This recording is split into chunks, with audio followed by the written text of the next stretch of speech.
Hello YouTube, it's Lion here with Hobby the Man once again, and today we're going to be doing another manga review. Today we're going to be looking at Dragon Ball, the Red Ribbon Saga, but specifically the Red Ribbon arc. We're looking at the Red Ribbon Army arc, sorry I said that incorrectly, which is chapters 55 to 69.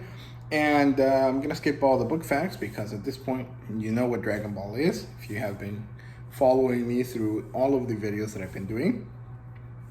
And you can just Google it also, so it is what it is.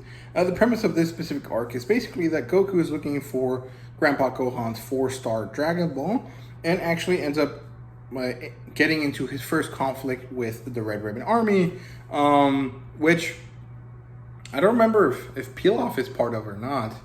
I think he's not. I think Pilaf is a completely different organization, and he has nothing to do with the Red Ribbon Army, but this is basically Goku's first confrontation with them. So yeah, the plotline here is pretty simple, but pretty good. Goku's flying on his Nimbus, and he ends up near some Red Ribbon guys who are also kind of digging through this little area trying to find this Dragon Ball.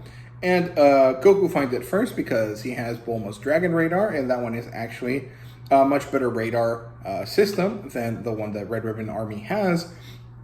And so he ends up battling this guy called Colonel Silver, and then moves on to get the next ball. Defeating Colonel Silver actually causes people to start paying attention to him, specifically Commander Red. And then Goku ends up at this new place, which is a winter segment of the world. And he ends up in this little village. I don't remember the name of the village, but he ends up in General White's general vicinity, and he has to climb the Muscle Tower in order to free the mayor of this little city, but also to get the Dragon Ball that he's looking for. So he climbs this tower, and at every level he has to face a different villain.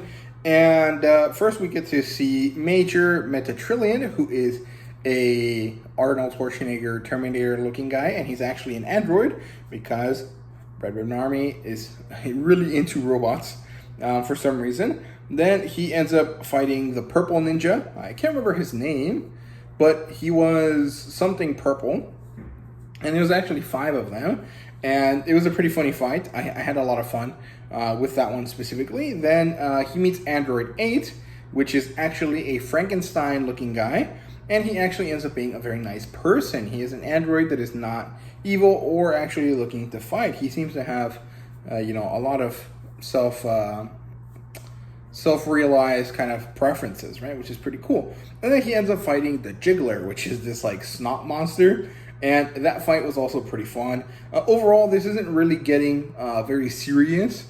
This is mostly just a lot of cute little fun fights and generally not very serious situations. The funny thing is, though, that it's still kind of legit. Like at some points it does get serious and it does have consequences. I mean, in this whole Red Ribbon Army saga, so many people die. It's kind of crazy. Yeah,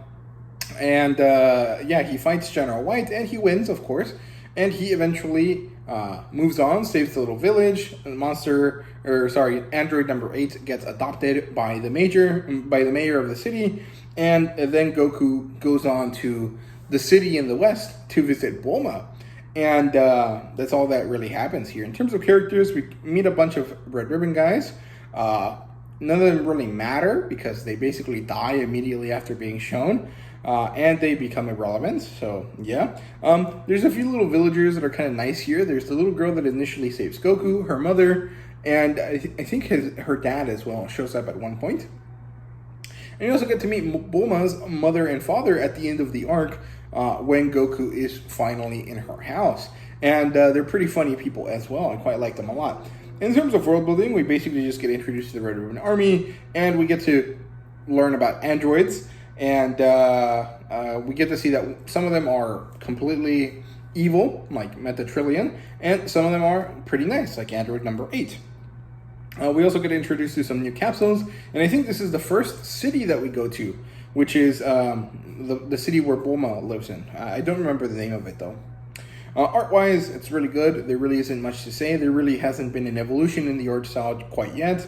And overall, it's pretty fun. This arc does not have any fan service because there's no girls in this arc, or at least no adult girls or women, basically.